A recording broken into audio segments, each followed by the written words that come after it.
Aprende con Ser Latinoamericano a través de nuestro campus virtual.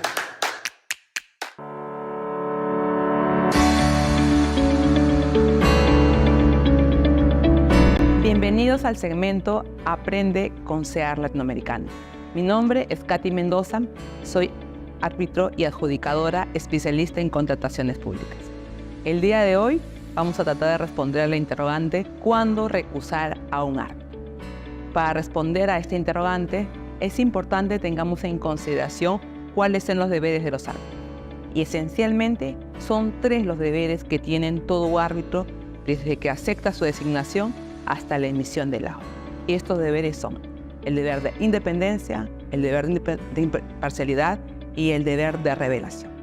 Estos 2 primeros tienen una relación directa con este último, que es el deber de revelación, y ya lo vamos a comentar más adelante. ¿Qué es el deber de independencia? El deber de independencia es el deber que tiene todo árbitro de que no exista o la ausencia de relaciones objetivas con alguna de las partes. Cuando nos referimos a relaciones objetivas, nos referimos a todo un abanico de relaciones. Relaciones familiares, relaciones amicales, relaciones laborales, relaciones de negocio. Y así podríamos decir un sinnúmero de relaciones. Tiene que existir una ausencia de este tipo de relaciones para que podamos afirmar que se está cumpliendo con el deber de independencia. Y de existir alguna de este tipo de relaciones, el árbitro cumpla con lo que es el tercer deber, el deber de revelación. ¿Qué quiere decir eso?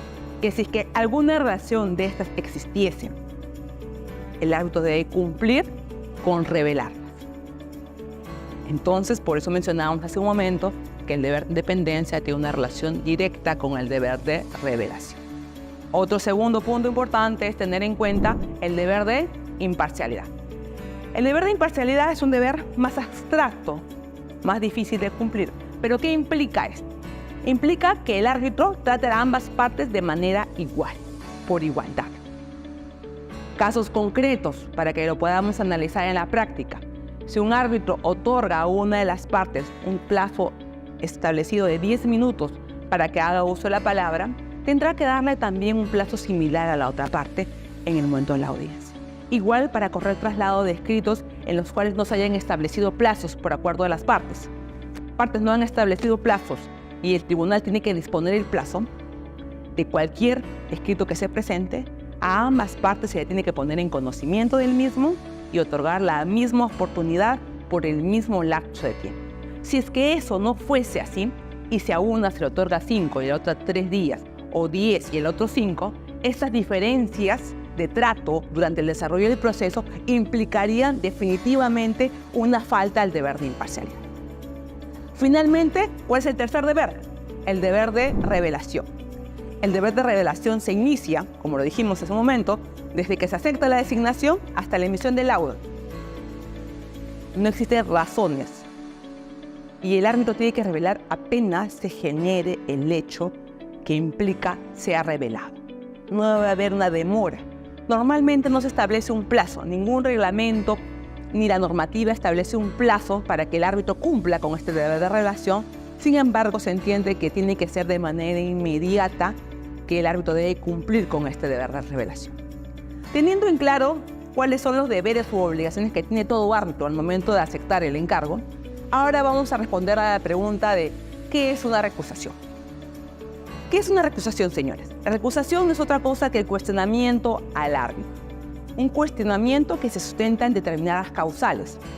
Nuestra ley de arbitraje establece que se puede recusar a un árbitro, por ejemplo, por dudas justificadas respecto a su independencia o imparcialidad. Segundo caso, por incumplimiento a su deber de revelación. Y tercer caso, porque no se cumplan con los requisitos para ser árbitro. Una tercera o cuarta causal para recusar a un árbitro es cuando se acepte el cargo de árbitro a pesar de encontrarse impedido para ejercer el cargo. Y acá tenemos que hacer una precisión. Esta última causal que acabo de mencionar es aplicable en el marco de la aplicación de la normativa de contrataciones con el Estado, porque es esta en su artículo 231 de su reglamento que dispone un detallado número de personas que se encuentran impedidas para ejercer el cargo de árbitro. Y también establecen que si estando impedido para ejercer el cargo, aceptas el encargo, habrás generado una causal de recusación posible por cualquiera de las partes. Entonces, teniendo el marco de estas causales, sí es importante que todo árbitro o todas las partes que deseen recusar un árbitro tengan en consideración que tienen que haber evidenciado y acreditado que estas causales se hayan generado durante el desarrollo del proceso.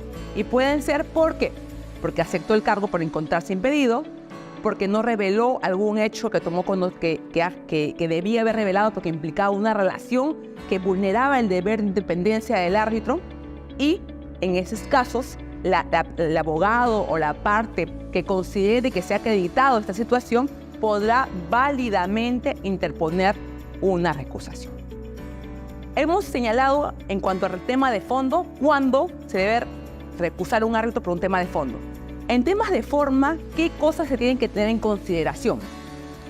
Que la recusación debe ser interpuesta apenas se tiene conocimiento del hecho que genera la recusación.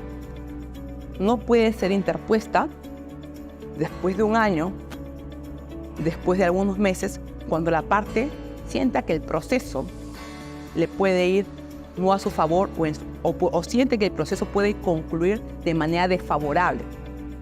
En esa situación no va a ser amparada una recusación porque, por ejemplo, hay reglamentos y la normativa de contrataciones lo establece que es el plazo de 5 días que tiene la parte que desea recusar a un árbitro, el que tiene para poder recusar al árbitro. ¿Qué quiere decir? Yo como árbitro, el día de hoy me designan en un arbitraje donde un abogado, coincide el abogado con un abogado de un proceso anterior, yo tengo que revelarlo apenas el abogado sea persona o apenas tomo conocimiento del escrito a través del cual este abogado sea persona. ¿Por qué? Porque después de revelado, la parte tendrá una cantidad de 5 días, dependiendo del reglamento o las reglas actuales esté expeditado, para recusarme por esa situación.